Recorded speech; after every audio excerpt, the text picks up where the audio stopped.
Sabi nila, lahat daw ng tao naghahanap. Lumilinga-linga sa kung saan-saan. Tumitingin-tingin doon, dito, dyan. Maya't maya, minuto, araw-araw. Minsan nakakaliw, minsan nakakamangha. Pero kadalasan, nakakabahala. Mayroong ibang naghahanap, hindi dahil sa matinding kagustuhan, kundi dahil yun lang agos na nakasanayan nilang langoyan.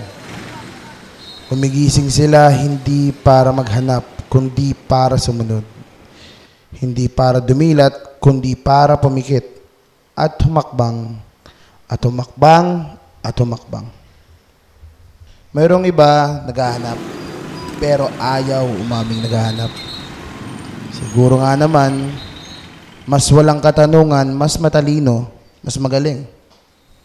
Pero sa ilalim ng matigas at tahimik na maskara, ay mga matang naglalakbay sa kaliwa at sa kanan.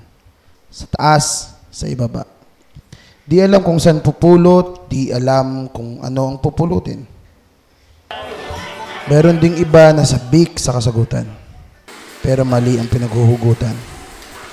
Di na magawang tanungin kung ang nilunok niyang pagkain ay galing sa basurahan at kung higit ba itong makakabulok sa sistema niya. Itong nahanap ko, itong lulunukin ko. Ang istorya ng buhay niya. Pero ako, ibahin niyo ako. Gusto ko talagang maiba sa kanila. Maghahanap ako. Maglalakad ako. Didilat ako. Gigising ako. Magtatanong ako.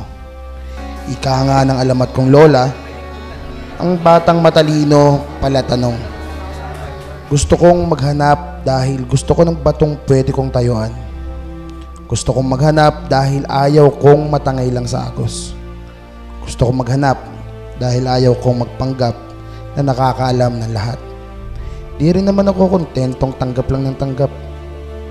Di ko man malaman lahat ng kasagutan sa lahat kong katanungan. Sapat ng malaman kong meron para sa mga pinakamahalagang katanungan. Ikaw, Katoto, naghahanap ka rin ba? Bakit ka naglalakad at naghahanap? Saan ka pupunta? Anong klase ka na naghahanap?